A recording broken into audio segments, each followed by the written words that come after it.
guiado tu camino y a tu lado siempre está.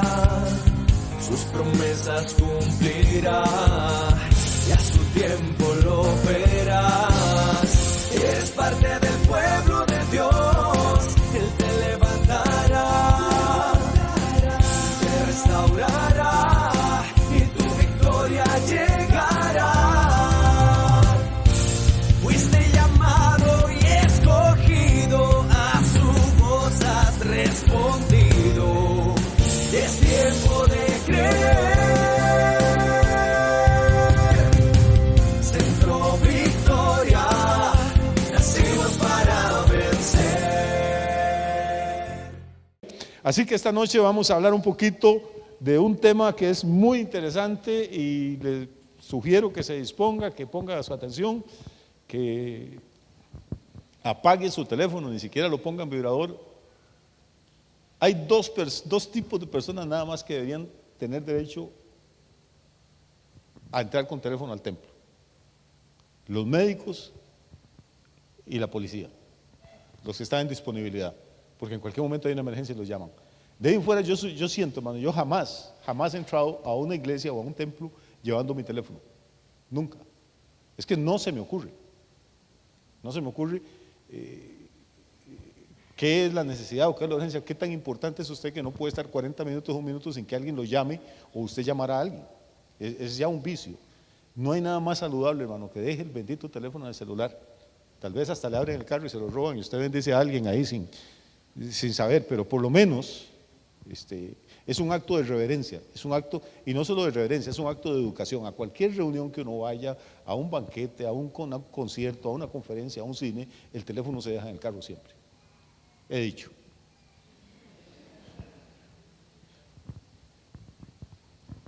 Hace 3000 y pico de años, David, el guerrero, el rey, el salmista, el hombre que era el conforme al corazón de Dios, escribió algo precioso en el Salmo capítulo 8, libro de los Salmos capítulo 8, que quiero invitarlos a que lo leamos y que arranquemos de ahí en adelante. Capítulo 8 o Salmo 8, como usted lo quiera. Es un salmo precioso, deberíamos saberlo casi que de memoria. Y recuerde que David en esa época todavía no es rey, es un pastor de ovejas. Es una profesión demasiado mal vista en Israel, una profesión muy humilde, una profesión que se le reservaba a las mujeres o al hijo menor de cada familia, que no tenía ningún futuro. Si usted era pastor de ovejas, no iba para ningún lado, se iba a ser viejo pastoreando ovejas. Pero David tenía otras inquietudes y no se limitó, aunque tenía un trabajo muy humilde, no se limitó a quedarse pastoreando ovejas, sino que el hombre pensaba. Y entonces, a raíz de esas meditaciones, escribe este salmo. Dice: oh Jehová, Señor nuestro, cuán glorioso es tu nombre en toda la tierra. Has puesto tu gloria sobre los cielos. De la boca de los niños y de los que maman, fundaste la fortaleza a causa de tus enemigos, para hacer callar al enemigo y al vengativo. Y el versículo 3 dice: cuando veo tus cielos, obra de tus dedos, la luna y las estrellas que tú formaste, digo, ¿qué es el hombre para que tengas de él memoria? Y el hijo del hombre para que lo visites. Le has hecho poco menor que los ángeles, y lo coronaste de gloria y de honra. Le hiciste señorear sobre las obras de tus manos. Todo lo pusiste bajo sus pies. Ovejas y bueyes, todo ello, y asimismo las bestias del campo, las aves de los cielos y los peces del mar, todo cuanto pasa por los senderos del mar. Oh Jehová, Señor nuestro, cuán grande es tu nombre en toda la tierra. Puedo imaginarme la escena, y me imagino que ustedes también. Es de noche, es verano, hay estrellas titilando en el cielo. David, me lo imagino recostado boca arriba en el pasto. No hay ningún lobo cerca, no hay ningún león ahí, y las ovejas están tranquilas, la manada está durmiendo y David está pensando, está viendo las estrellas y está pensando. ¿Y qué es lo que piensa? Piensa en la gloria de Dios. Qué glorioso eres, Señor. ¿Cómo hiciste todas estas cosas con tus dedos? Y luego se pone a pensar cómo un Dios tan grande, capaz de crear este universo impresionante en el que yo vivo, cómo un Dios tan grande se puede acordar de nosotros. ¿Qué es el hombre? O sea, compara la grandeza de Dios y luego se ve un muchachito joven, despreciado por su familia, menospreciado por sus hermanos, sin futuro, sin trabajo, pero él sabe que Dios tiene un plan para él. Y empieza a hacerle números a la situación y dice, ¿qué es el hombre para que te acuerdes de él?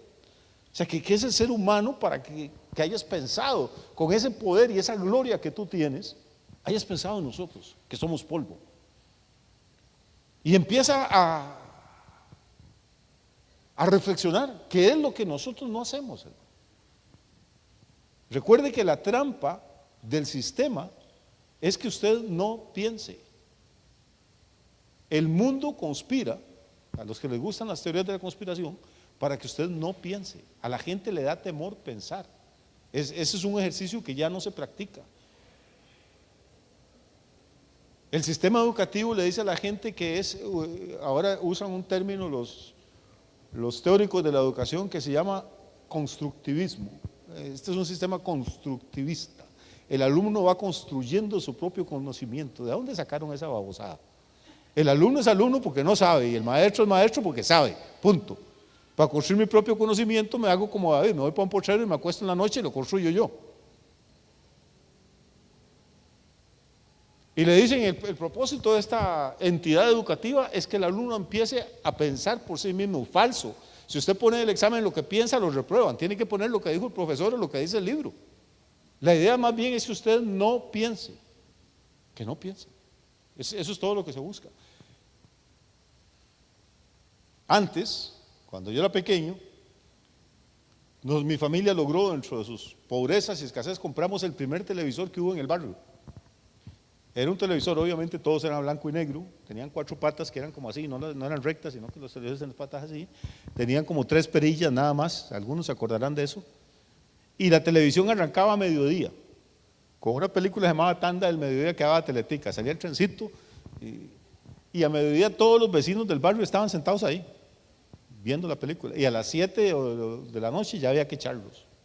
Y el tele de vez en cuando le entraba una cosa, no sé, hacía rayas y uno se levantaba y le daba un soberano manotazo y los tubos se alineaban otra vez y usted volvía a ver el tren arrancando. Pero ahora, ya nada de eso existe. Ahora la gente, bueno, y aquí en todos los televisores de Pérez Celedón entraba un canal, Teletica, canal 7.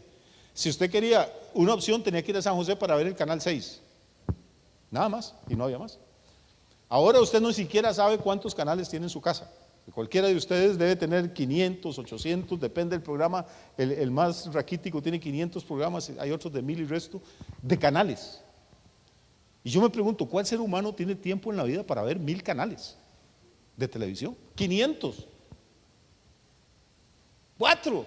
1. Tiene música.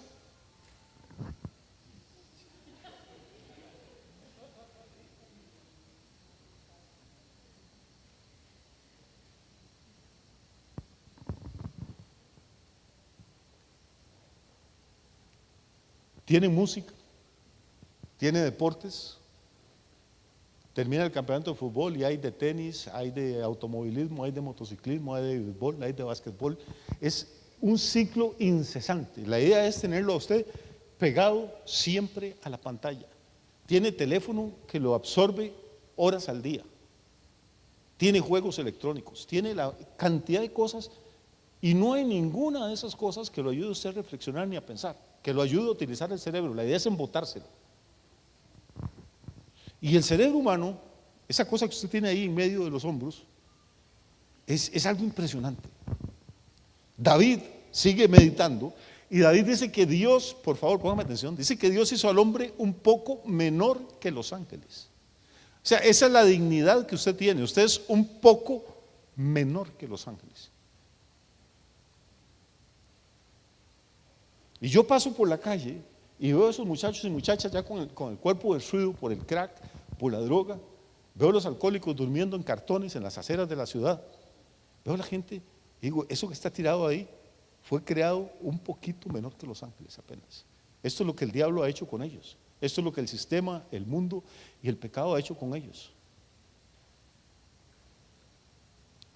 Si usted pasa por un prostíbulo de mala muerte, va por el frente y ve a esas pobres señoras ahí y pensar, estas mujeres fueron creadas un poco menores que los ángeles, con una capacidad, con un cerebro increíble. Usted va a un museo y ve las obras de, qué sé yo, de quien sea, de Rafael, de Da Vinci, de Tintoretto, de cualquier pintor, ve las esculturas. Si usted ve lo que los hombres han podido hacer con su cerebro, mapear el genoma humano, partir el átomo, mandar gente y naves a otros planetas. Y son tipos como usted y como yo, no tienen 2 cerebros, no tienen 4 piernas. Entonces enfocaron su cerebro en algo y el cerebro humano tiene esa capacidad asombrosa dada por Dios. Según los ateos y los evolucionistas, su cerebro es una ameba que evolucionó. Usted es una ameba evolucionada. Eso es lo que le dicen a la gente en el sistema educativo. Lo que Dios dice es que Dios no nos creó como una ameba, nos creó poco menores que los ángeles, con una capacidad, repito, para hacer cualquier cosa, para tener sueños extraordinarios. Si usted se imagina que usted puede entrar a un hospital, Dios quiera que no le toque, pero si le abren el corazón, le hacen una cirugía a pecho abierto, los médicos pueden sacar su corazón, conectarlo a una máquina, tenerlo latiendo ahí, repararlo todo por dentro, coger el corazón, volvérselo a pegar y sigue usted caminando, hermano. Y uno dice, pero por Dios, ¿qué es? ¿Que son extraterrestres? No, son seres humanos como usted y como yo. Usaron su cerebro, estudiaron, y si usted lo hubiera enfocado en lo que ellos lo enfocaron, usted podría hacer lo mismo o más. Tenemos a Franklin Chan aquí en Costa Rica, un muchacho que vive encaramado en los árboles de guayaba ahí en Turrialba, y soñó que él quería ir al espacio, y es el hombre que ha pasado más tiempo en el espacio en la historia de la humanidad. Están diseñando unos motores de plasma para poder salir incluso del sistema solar e ir a otros lugares, y tiene gente de aquí de Pérez Celedón ayudándolo a él, gente que yo conocí cuando eran niños y que eran gente comunes y corrientes, pero enfocaron su cerebro es algo extraordinario. Yo no sé cuántas veces al día le da usted gracias a Dios por su cerebro. La gente dice, no, es que yo soy inteligente, yo soy tonto. No se deje engañar. Usted fue creado un poco menor que los ángeles, y muy poco. Y David se maravilla, entonces, pero ¿quién soy yo para que Dios pueda pensar así en mí? Y cuando vemos entonces toda esta capacidad que el ser humano tiene, y vemos el mundo en que vivimos, entonces dice, algo tiene que estar profundamente dañado. Repito, pero como el sistema no nos da tiempo para pensar, no pensamos en esto. No meditamos en esto. ¿Cómo es posible que podemos mandar un hombre a la luna y no podemos encontrar la cura del cáncer? ¿Usted tiene idea de lo que es mandar una nave a la luna? ¿Sabe que la Tierra gira a 142.000 kilómetros por hora?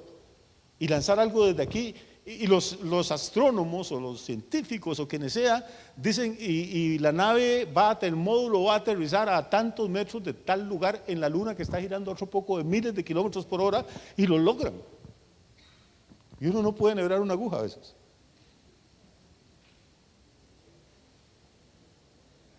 Cuando uno ve los millones de vidas destruidas por el licor, por la droga, por el pecado, cuando uno ve que hay niños que se mueren de hambre, y no 1 ni 10, cientos de miles en el mundo, uno dice, ¿cómo es posible?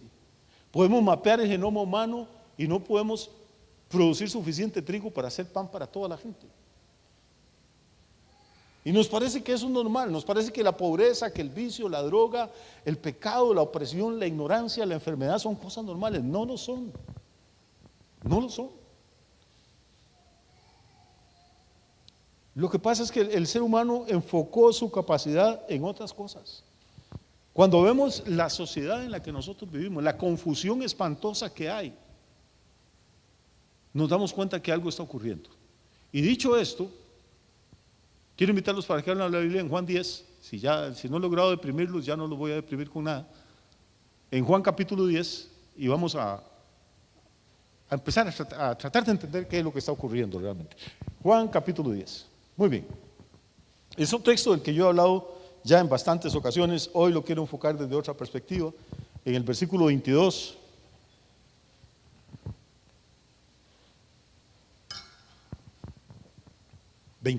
Juan 10, 22. Dice, vamos a ir despacio porque es importante. Celebrábase en Jerusalén, ¿qué? ¿Qué celebraban? Celebraban una fiesta, la fiesta de la dedicación. Era invierno.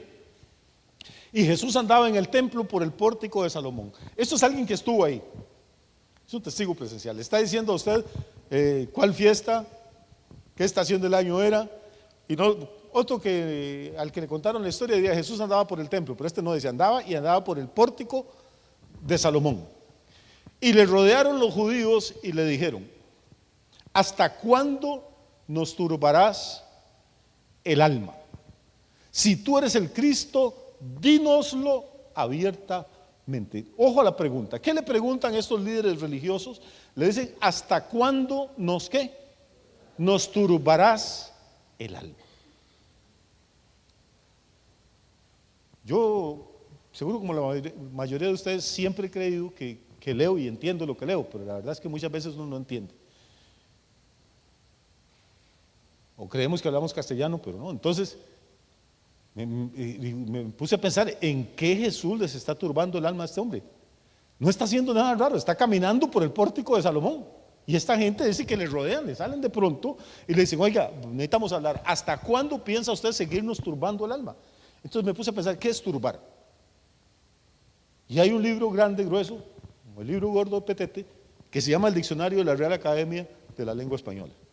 Entonces me fui a buscar qué decía el diccionario de la Real Academia de la Lengua Española sobre este verbo. Dice: turbar es alterar el ánimo de una persona, confundiéndola o aturdiéndola hasta dejarla sin saber qué hacer ni qué decir. Turbar entonces es alterar el ánimo de una persona, confundiéndola o aturdiéndola hasta dejarla sin saber qué hacer ni qué decir. Esto es lo que le están diciendo estos líderes religiosos a Jesús que Él está haciendo con ellos.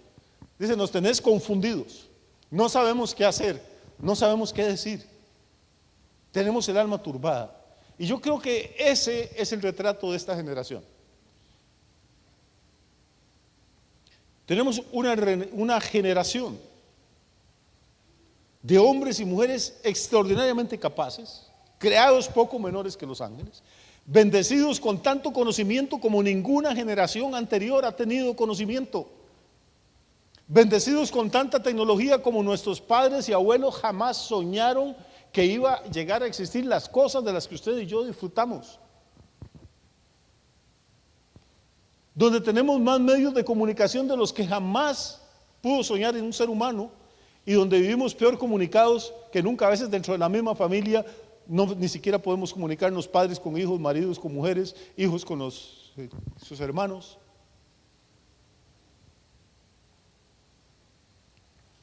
Tenemos más hospitales, clínicas, ambulancias, enfermeros, enfermeras, médicos y especialistas de los que jamás existieron, ni sumando todos los milenios de humanidad anterior. Y tenemos más gente enferma de la que nunca ha existido.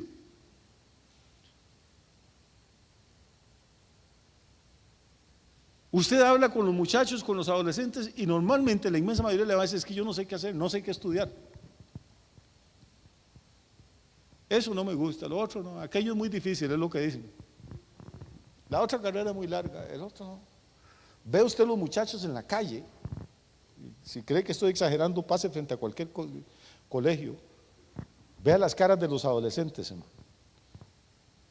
O andan cara de tristeza, de depresión, o andan cara de enojados. Es que transmiten la vibra esa. La gente no sabe qué hacer, no sabe dónde ir. No voy a hacer la pregunta, pero casi que en cualquier lugar del mundo donde usted va, pregunta: ¿cuánta gente aquí está endeudada? Y hermano, la gente no sabe cómo manejar el dinero, no saben cómo ganar más dinero. Tienen un trabajo, no saben si quieren pensionarse en ese trabajo o quieren renunciar, pero si renuncio, ¿qué hago? Están casados, quieren soltarse. Están sueltos, quieren casarse. Es una cosa terrible. El nivel de insatisfacción que hay es una cosa inimaginable. Piense nada más, dos generaciones atrás, dos generaciones atrás. En Costa Rica la gente, voy a hablar de Costa Rica, que es lo que conozco. En Costa Rica la gente andaba sin zapatos. Yo tuve compañeros, me gradué de la escuela con compañeros que no tenían zapatos. Hace como 6 años murió una hermana de la iglesia, murió como de 70 y pico años de edad, hija de un señor con mucho dinero, cafetales, cañaverales, trapiches, carros. Y esa señora nunca tuvo un par de zapatos en su vida, nunca. Hace 2 generaciones la gente buscaba los sacos donde venía la harina, Victoria, y el azúcar. Y las señoras lavaban esos sacos con cloro para quitarles el círculo azul que traían con la manta. Y le hacían camisas a sus hijos y a sus esposos. Hace 2 generaciones uno pasaba todo el año pidiéndole a Dios que llegara el 24 de diciembre para que por ahí del 20 o el 21 lo traían a San Isidro.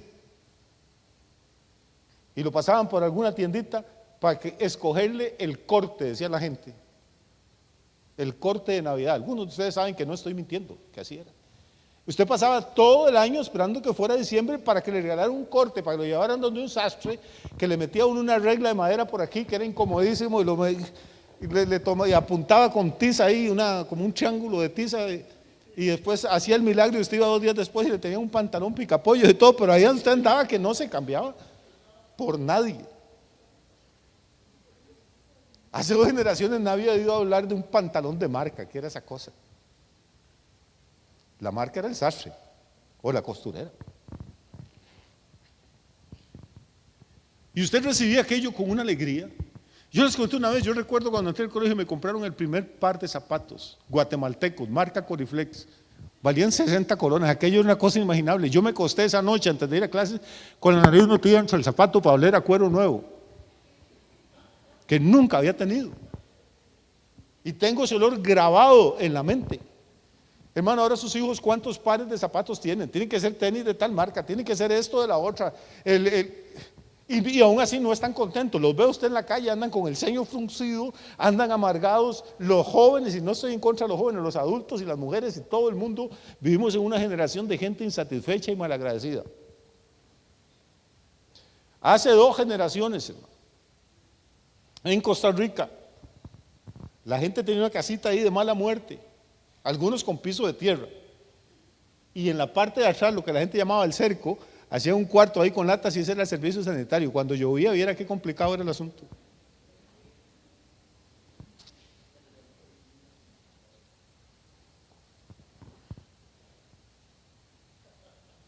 Y yo creo con todo mi corazón, no sé si es que me estoy poniendo viejo y melancólico, pero yo creo con todo mi corazón que éramos más felices nosotros. Creo que éramos más felices. Creo que la niñez era diferente.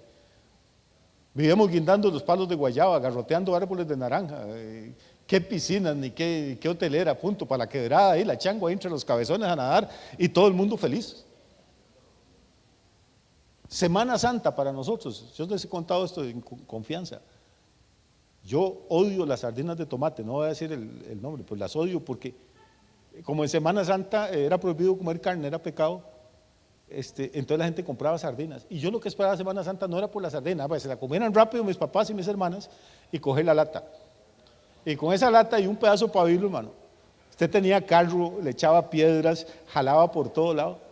Ahora usted le compra carros de control remoto al carajillo y un mes después, ¿qué mes? 15 días lo tienen tirado ahí en el cuarto, ya ni juegan, hay que comprarles otra cosa y otra y otra y no se sacian, el ojo no se sacia de pedir.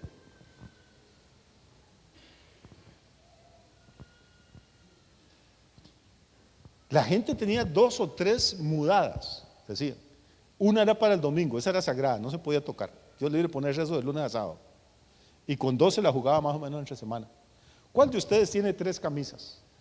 ¿O tiene solo 3 blusas? Pero nunca estamos contentos. No importa cuántas tengamos, pasamos por un escaparate y vemos otra. Y hay que entrar a comprarla. Esta es la que me hace falta. No puedo ser feliz sin esto. ¿De dónde salió eso? Usted no se ha puesto a pensar. La gente no es feliz, la gente no está satisfecha, no tienen un propósito en la vida, tienen el alma turbada. Esto es lo que esta gente está diciendo. Y turbado significa cuando usted llega a una condición en la que no sabe qué hacer, qué decir, ni hacia dónde ir, de incertidumbre. Y le están echando la culpa ¿a quién? A Jesús. ¿Qué hace el Señor? Sigamos leyendo porque es muy interesante. Jesús le respondió: Os lo he dicho, ¿y qué? Y no creéis. Las obras que yo hago en nombre de mi Padre, ellas dan testimonio de mí. ¿Cuál es el problema de esa generación de Jesús? No creen. Y déjeme sacar de aquí una conclusión, por favor, porque esto es importante. Téngame paciencia, porque voy despacio, porque esto hay que construirlo y es importante que quede muy claro. O sea, la generación de Jesús tiene el alma turbada por una cosa, porque ha hecho sanidades, ha hecho milagros, ha hecho prodigios, ha multiplicado el pan, ha hablado como ningún hombre habló, con una autoridad extraordinaria, y sin embargo ellos no creen. Y cuando usted no cree, entonces su alma se turba. Y el problema de esta generación es que es una generación marcada por la incredulidad. En el siglo XIX pasó un fenómeno histórico súper interesante, que alguna gente, como el sistema no nos permite pensar, o no quiere que pensemos, no se pone a escarbarle un poquito. En el siglo XIX pasaron una serie de cosas. Salió un señor allá por Austria que se llamó Sigmund Freud, y le dijo a la gente que todos éramos unos depravados sexuales desde que estábamos en el vientre de nuestra madre y que estaba bien. Él es el padre del psicoanálisis. Todas las mujeres tienen deseos sexuales de su padre. A eso le puso el complejo Electra. Todos los hombres queremos tener relaciones sexuales con nuestra madre. A eso le puso el complejo de Edipo. Todos somos sádicos, todos y feliz. Y usted, como no puede hacer esas cosas porque la sociedad lo reprime y la ley lo reprime, entonces usted sufre una serie de traumas psicológicos que solo se curan con unas 40 o 60 sesiones a $100 cada una. Y entonces la gente descubrió que lo que los tenía traumados y neuróticos era que reprimían su sexualidad, que lo que había que hacer era darle gusto al cuerpo, y entonces ellos se iban a sanar de todos esos traumas y complejos que tenían. Y entonces inventamos el sexo libre, inventamos el amor para todos, la generación de las flores, y esos son los resultados que tenemos. Hay mucha más inmoralidad, pero no hay mucha más paz ni gozo. Convertimos la libertad sexual en libertinaje sexual, que es otra cosa completamente diferente. Pero pasó Freud y vino un señor alemán que se llamó Friedrich Nietzsche. Este no era psicoanalista, era psicólogo, filósofo, y escribió unos libros interesantísimos. Era un tipo todos ellos eran muy inteligentes.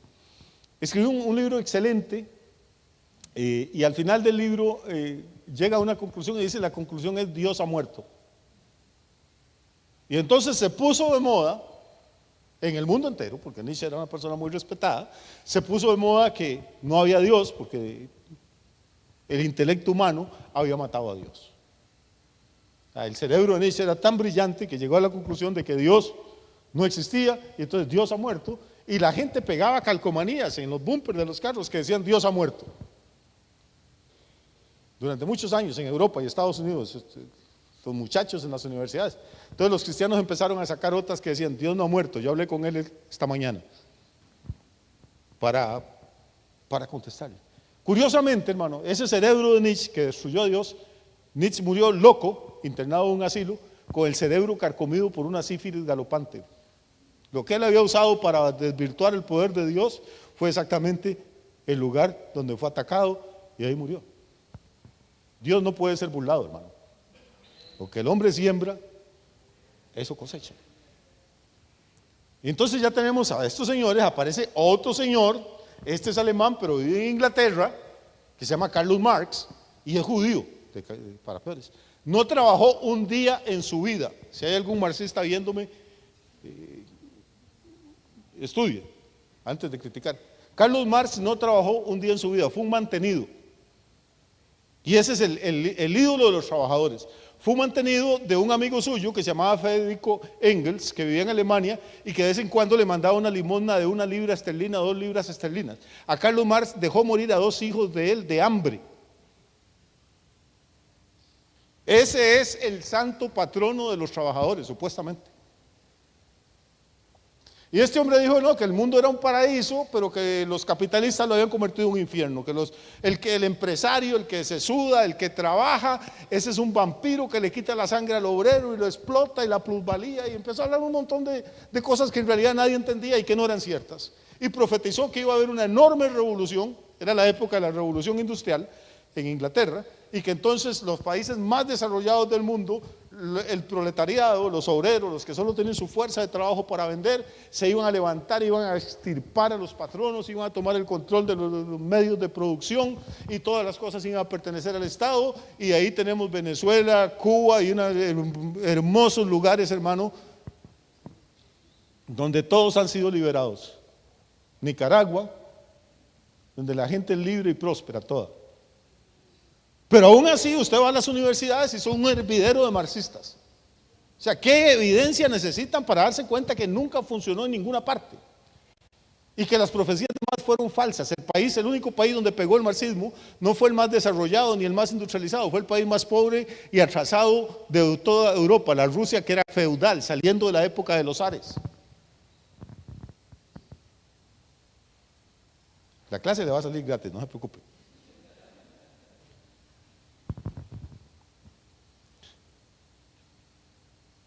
Todo esto ocurre en el siglo XIX, y para rematarlo sale el cuarto.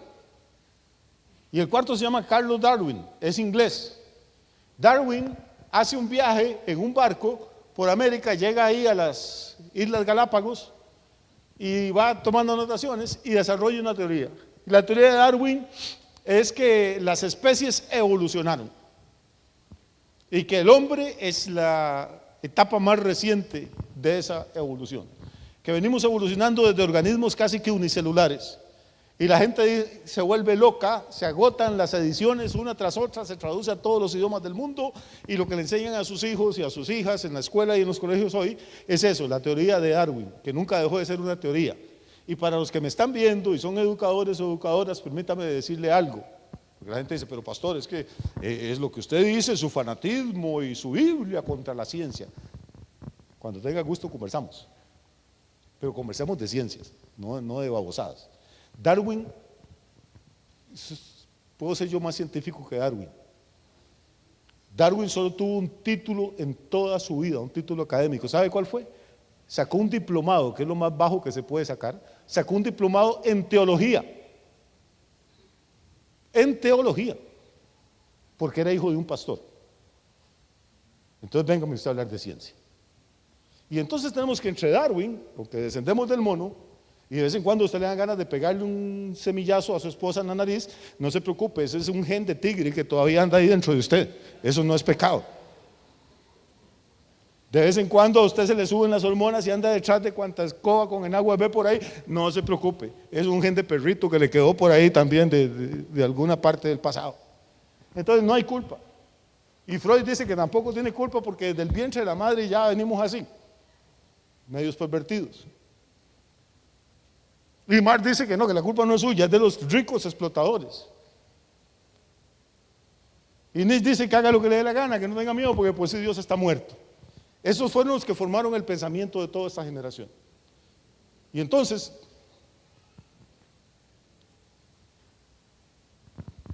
volvemos al tema del principio. Dios le dio al hombre un cerebro espectacular que le permite alcanzar cosas que ni podíamos soñar.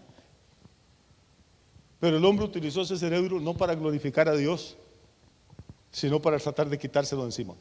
Se le olvidó que él era un poco menor que los ángeles y que Dios sigue siendo mucho mayor que él.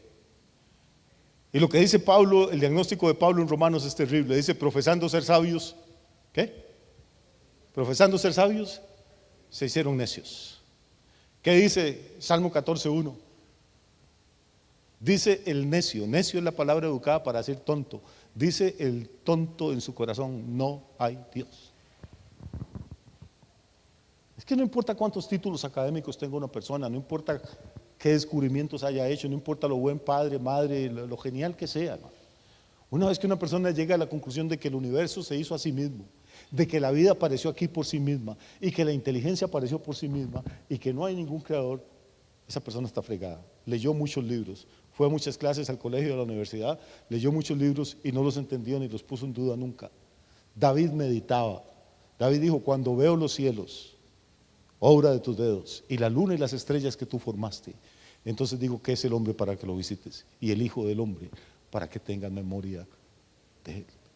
David no se sintió orgulloso, se sintió humilde ante la gloria de un Dios que había pensado, a pesar de ser tan glorioso, en tener un plan para él.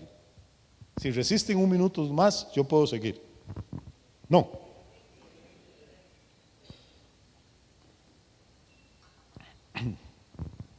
¿Cuál es la raíz del problema entonces? Según Jesús, ¿qué le dijo a los líderes religiosos que lo interrogaron y le dijeron, nos está turbando el alma? Le dijo, el problema de ustedes es que no creen. ¿Por qué esta generación tiene el alma turbada? Porque no creen. Por lo menos los líderes religiosos de la época de Jesús no creían en Jesús, pero sí creían que había un Dios. Sí creían que había un creador. Sí creían en los 5 primeros libros de la Biblia, en el Pentateuco y otros en todo el Antiguo Testamento. Creían en algo, pero es que esta generación no cree en nada, hermano. Es más, ya no creen ni en los políticos. El político habla y nadie le cree. Los predicadores hablan, nadie les cree, hermano. La gente de Dios, no, Dios no existe. Es un invento de la gente para hacerse rica. Y con eso lo solucionan todo. Y se sienten importantísimos, intelectualísimos con decir eso. Como si hubieran dedicado unas 6 o 10 horas de su vida algún día a plantearse la idea, a pensar, a analizar los argumentos en pro o en contra. No, no lo hacen. Simplemente siguen la moda. Y desde el siglo XIX la moda es ser ateo, la moda es ser incrédulo, la moda es blasfemar, la moda es burlarse del que sí cree. Y esa moda la marcaron o la iniciaron Carlos Darwin, Sigmund Freud, Karl Marx y Federico Nietzsche. Esos son los papás espirituales de nuestra generación. Muy bien, vamos a ir a 2 Corintios 4, a ver si vamos llegando.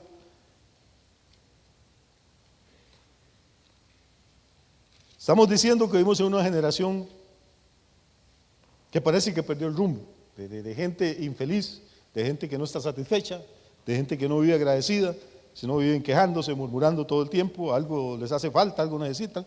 2 Corintios 4 dice, versículo 1, por lo cual, teniendo nosotros este ministerio, según la misericordia que hemos recibido, no desmayamos.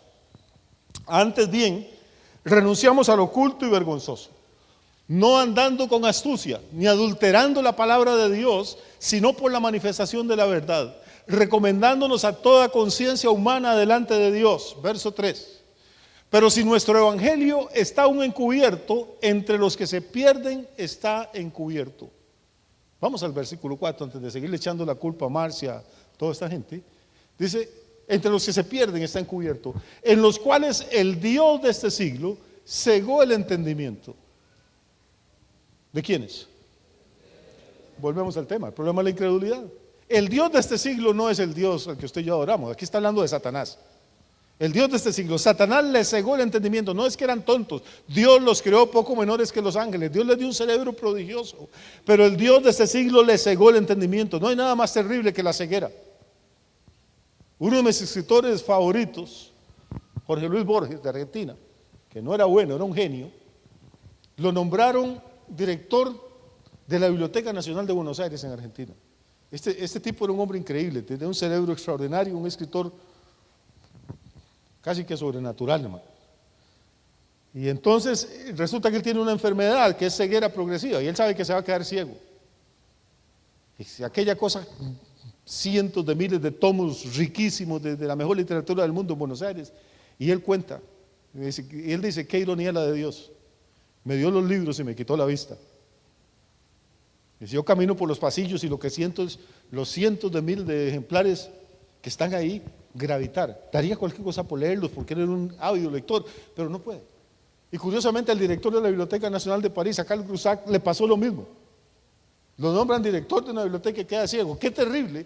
Amar los libros, vivir entre ese, para alguien que ama los libros, una biblioteca es el cielo y no poder verlo.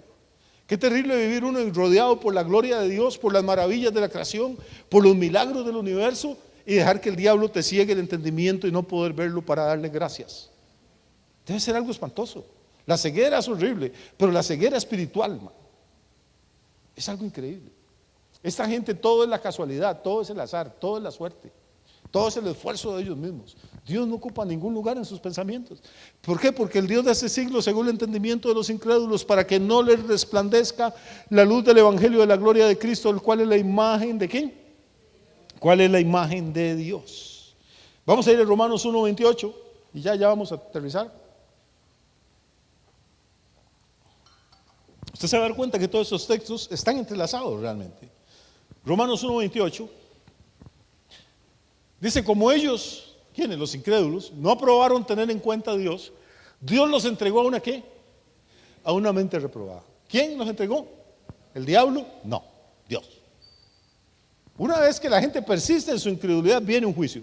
El juicio no es que te va a caer un relámpago encima. El juicio es que tu mente va a echar callos, tu conciencia va a echar callos. Cuando usted siempre ha usado calzado y tiene que salir al patio de su casa descalzo por cualquier cosa, usted camina así. Las piedritas, las espinas, todo lo lastima. Cuando nunca ha usado zapatos, la piel se va engrosando, eso callo, usted puede caminar hasta sobre tachuelas y no la siente, las arruga. Y lo que tenemos es una generación, hermano, que la conciencia le está echando callos. Nada es malo, todo es lícito, hago lo que me da la gana, mi cuerpo es mío, yo soy libre. Y entonces al principio, vea que hay un proceso, el Dios de este siglo, que es el diablo, le ciega el entendimiento. Pero si la gente persiste en eso, entonces ya no es el Dios de este siglo, es el Dios de verdad. Dice que los va a entregar a una mente reprobada para hacer cosas que no convienen. Perdón, estando atestados. Ahora, hoy, vea la descripción de esta generación. Estando atestados. ¿Qué es atestados? Que no sea un abogado el que conteste, atestado es otra cosa, abogado. Atestado aquí es repleto, llenos, saturados. Dice, estando atestados de toda injusticia, fornicación, perversidad, avaricia, maldad, llenos de envidia, homicidios, contiendas, engaños y malignidades. Ese es el diagnóstico de Dios. ¿Cómo no va a estar turbada el alma de una generación así? ¿Cómo no va a perder el rumbo? ¿Cómo no va a perder el propósito una generación así?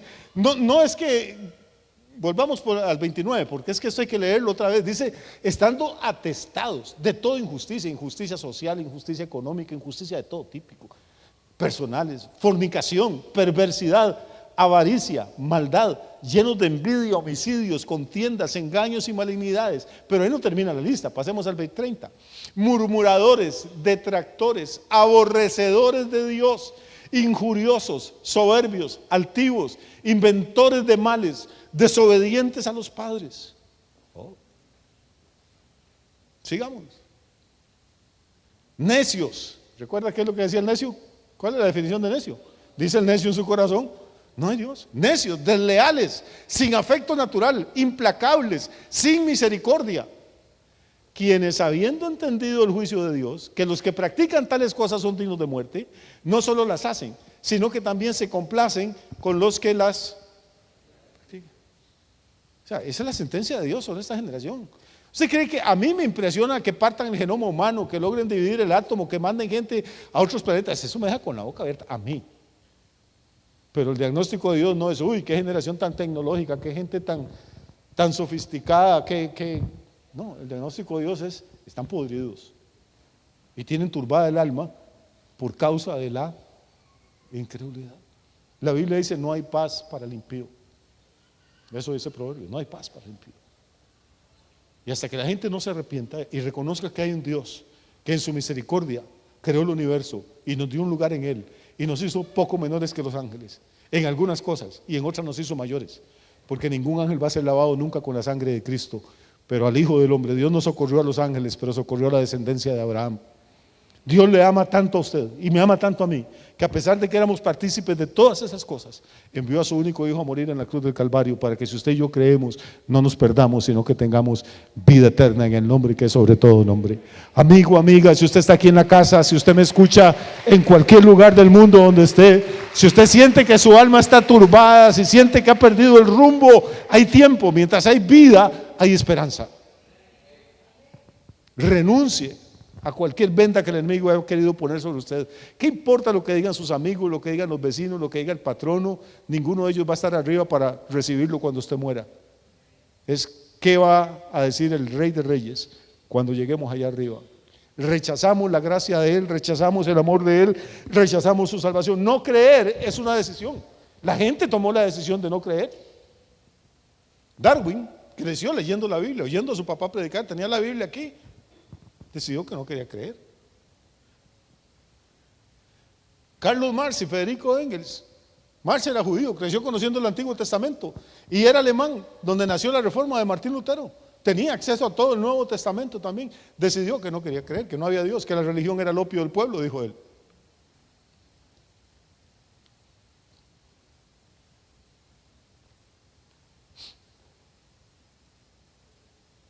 Sigmund Freud era judío, creció, se sabía pasajes de la Biblia de memoria, escribió un libro espectacular sobre el monoteísmo, escribió un análisis psicoanalítico de Moisés, conocía más Biblia que cualquiera de nosotros, pero tomó la decisión de no creer.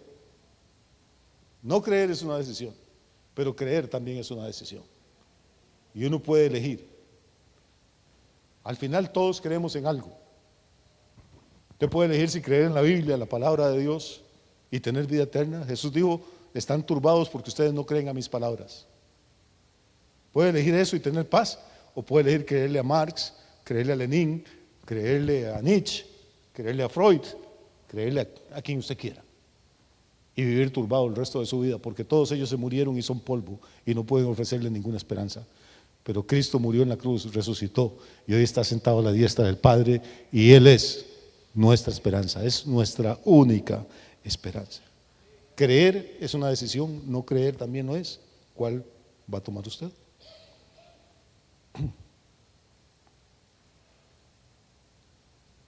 Termino. Juan 14, todos lo conocen de memoria, el versículo primero.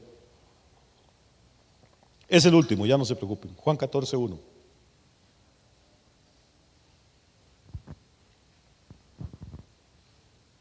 Vea cómo todos están conectados los versículos.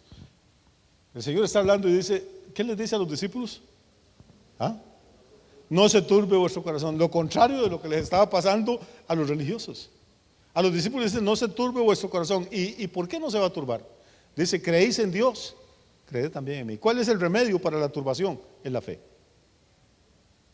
La gente que tiene fe, tenemos problemas, tenemos luchas, pero no nos cortamos las venas, hermano, no nos suicidamos, seguimos adelante porque tenemos esperanza.